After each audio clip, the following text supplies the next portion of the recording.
So hey guys, welcome back to your channel Indian trading club. दोस्तों, आज की इस वीडियो में हम लोग डिस्कस करेंगे कि एफआईआईज एंड डीआईआईज या फिर आपके लिए म्यूचुअल फंड जो हमारे इंडियन मार्केट है वो कहाँ पे इन्वेस्ट कर रहे हैं। क्या वो लार्ज कैप में कर रहे हैं, ठीक है, क्या वो मिड कैप में कर रहे हैं, क्या वो स्मॉल कैप में कर रहे हैं, ठीक है।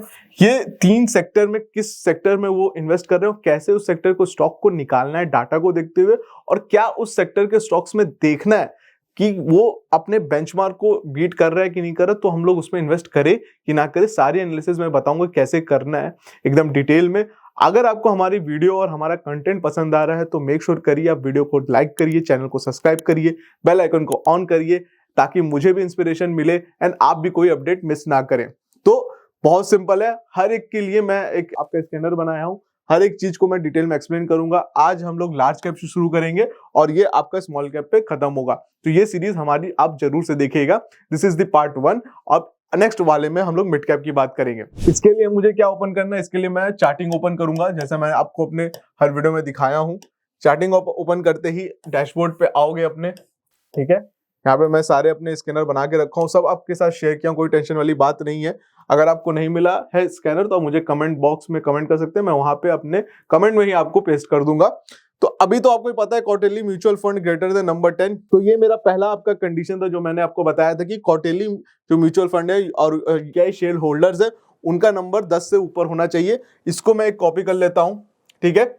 ये आपका म्यूचुअल फंड का, इसी में अगर मैं इसको कॉपी करता हूँ, ठीक, तो यहां पे मैं क्या कर सकता हूं, फॉरेन भी लगा सकता हूं, ठीक है।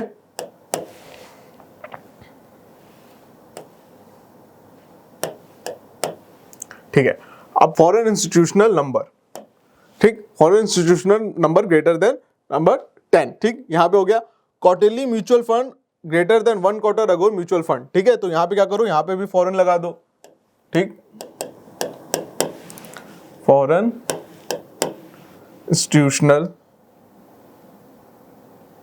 ठीक, फॉरेन इंस्टीट्यूशनल शेयर होल्डर, ठीक है। यहां पे ना foreign institutional share holder, okay.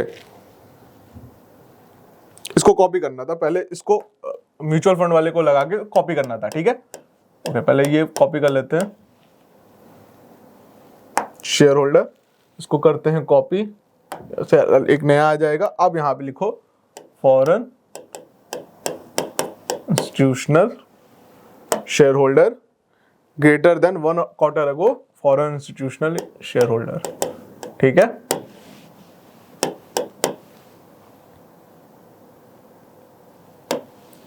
तो ये हमारी देखिए सारी कंडीशन बन गई, ठीक।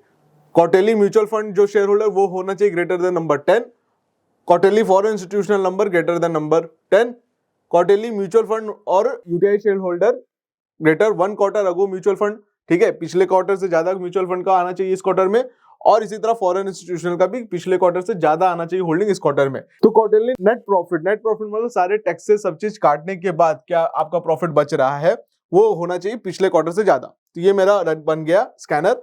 अब मैं इसको रन करूंगा, जिसमें हम लोग लार्ज कैप की खाली बात कर रहे हैं, ठीक है। ये हमारा स्कैनर बन गया। यहाँ पे देखिए हमको 1 क्वार्टर अगो करना है। 1 क्वार्टर अगो करने के बाद आप इसको रन स्कैन करेंगे, आपके सामने ये वाले स्टॉक्स आ जाएंगे जिसमें आपके म्यूचुअल फंड भी इंक्रीज हो रहे हैं और आपके जो है इंस्टीट्यूशनल इन्वेस्टर मतलब फॉरेन इंस्टीट्यूशनल इन्वेस्ट कर रहे हैं, प्रीवियस क्वार्टर से ज्यादा है, ऑलरेडी इन्वेस्टेड है, और नेट प्रॉफिट आफ्टर टैक्स जो है वो भी इंक्रीज हुआ है इस क्वार्टर में, ठीक है, प्रीवियस क्वार्टर से कंपेरेटिवली। अब यहाँ पे आप डाउनलोड कर दोगे, डाउनलोड करने के बाद इसको ओपन करो, सिंपल हिसाब। ओपन करने के बाद अब यहाँ पे क्या करूंगा, मैं 2015 से डाटा आई है, ठीक, मैं कर लूंगा इसको ऑटो फिल्टर। ऑटो फिल्टर के बाद मुझे क्या करना है, मुझे 2024 में आना है। 2024 में देखिए इस क्वार्टर खाली 250 स्टॉक है, ठीक, सबसे ज्यादा इस क्वार्टर में इंक्रीमेंट हुआ है, ठीक, दोनों को लेकर।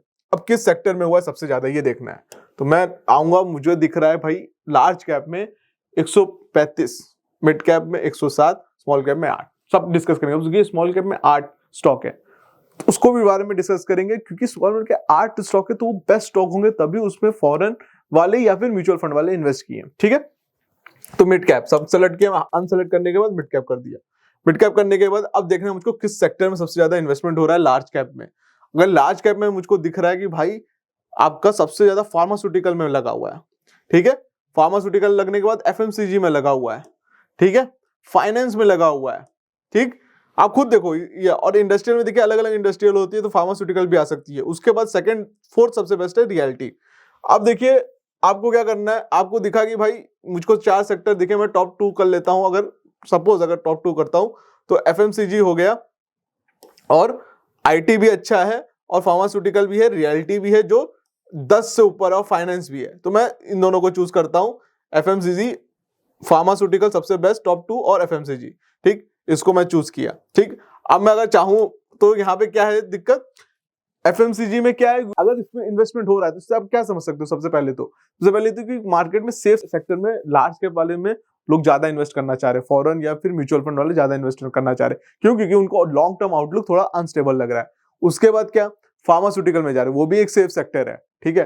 प्लस आपका जो डोनाल्ड ट्रम्प के जो बयान दिए हुए हैं कि भाई वो बायोसिक्योर एक्ट लेकर आएंगे, तो उससे हमारी फार्मा इंडस्ट्री को भी बहुत अच्छा पैसा मिलेगा, ठीक है। तो वो इसलिए तो हम लोग सीधे फार्मा पे चलते हैं। अगर इन दोनों में से डिसाइड करना है तो इसके लिए आपको क्या करना है, इसके लिए आप जाइए निफ्टी को, ठीक है, निफ्टी को कंपेयर कर लिए फार्मा से और एफएमसीजी से। मैंने ये कंपेयर करके देखा हुआ है, एफएमसीजी आपका ज्यादा आउट परफॉर्म किया निफ्टी को, तो मैं इसीलिए एफएमसीजी चूज कर रहा हूं क्योंकि वो अप ट्रेंड में है, ठीक।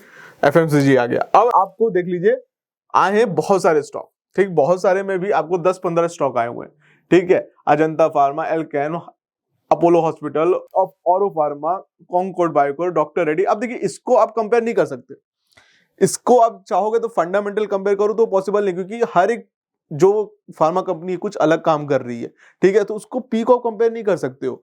उसके लिए आप क्या कर सकते हो, आप उसके लिए निफ्टी का चार्ट लगाओ और सारे स्टॉक्स लगाओ, देखो लास्ट के रिसेंट 3 महीने में या 4 महीने में जब से निफ्टी गिरी तो कौन सा स्टॉक जो है आउट परफॉर्म किया है, उस वजह से में आप सिलेक्ट करो कि ये स्टॉक मोमेंटम में। अगर ये भी नहीं करना तो आप क्या करो, क्योंकि म्यूचुअल फंड लोग इन्वेस्टमेंट करते हैं लॉन्ग टाइम के लिए, तो आप ये 2024 में ये हर एक जो क्वार्टर है इस सबका लगा दो, ठीक है। अब उसमें आपको यहाँ पे पता चल जाएगा कि लगातार किसमें इन्वेस्टमेंट हुआ है। तो 4 क्वार्टर का रिजल्ट आया, अगर चारों में सबसे ज्यादा पॉलीमेड में देखिए इन्वेस्टमेंट कर रहे हैं लोग, ठीक है। उसके बाद नेक्टो फार्मा में 3 की है, ठीक। तो इस क्वार्टर में आपको सिर्फ पॉलीमेड दिखा कि जिसमें इस क्वार्टर में भी इन्वेस्टमेंट हुआ है, तो आप पॉलीमेड लगा लो। आप पॉलीमेड लगा के आप ट्रेडिंग व्यू पे आओ, ट्रेडिंग व्यू ओपन करो, और लार्ज कैप का स्टॉक आपको पॉलीमेड मिल गया, सब एकदम सिंपल वे में, ठीक है। अब देखो कितना सिंपल एनालिसिस है, आप इतने ज्यादा 250 स्टॉक से आप एक स्टॉक के सिलेक्शन पे आ गए। ऐसा नहीं कि क्या पता आगे चल के पॉलीमेड ना चले, दूसरा कोई स्टॉक चले, वो आपको नहीं पता, बट आपका फर्ज क्या है, आपका फर्ज है एनालिसिस करना पॉलीमेड, ठीक।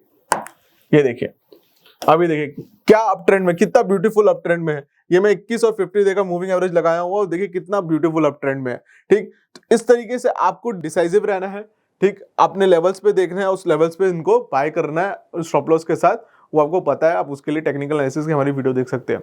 अगर आपको वीडियो इंटरेस्टिंग लगी, कुछ इंटरेस्टिंग सीखने को मिला, तो चैनल को सब्सक्राइब करिए, वीडियो को लाइक करिए, वीडियो को मैक्सिमम लोगों के साथ शेयर करिए ताकि उन्हें भी वैल्यूएबल इन्फॉर्मेशन मिले। एंड अगर आपके पास डीमैट अकाउंट नहीं तो लिंक डिस्क्रिप्शन बॉक्स में मैंने दे रखी है, आप वहां से डीमैट अकाउंट ओपन कराइए, अपनी ट्रेडिंग जर्नी को हमारे साथ स्टार्ट करिए। आज के इस वीडियो में इतना ही, हम लोग मिलते हैं अपने नेक्स्ट वीडियो में।